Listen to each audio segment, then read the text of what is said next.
দোয়া করা মাত্রই কবুল করে কে? তবে তিনটা পদ্ধতিতে করে, চিল্লায় বলেন তো কয়টা?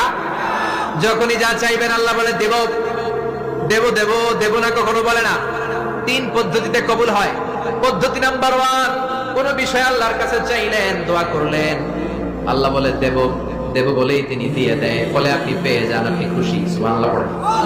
পদ্ধতি নাম্বার 2, আপনি আল্লাহর কাছে কিছু চাইলেন, আল্লাহ তখনও বলে বান্দা তোরে দেব, রিজেক্ট করে দিলাম এটা বলে না, দেব তবে এখন না, লেটার অন, একটু দেরি করে, পরে দেব, কখন দিলে আমার জন্য ভালো, আমার চেয়ে ভালো জানে কি।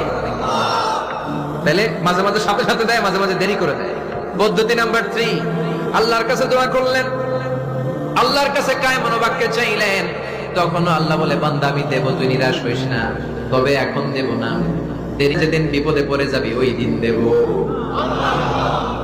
যেদিন পিতা সন্তানকে চিনে না, সন্তান পিতারে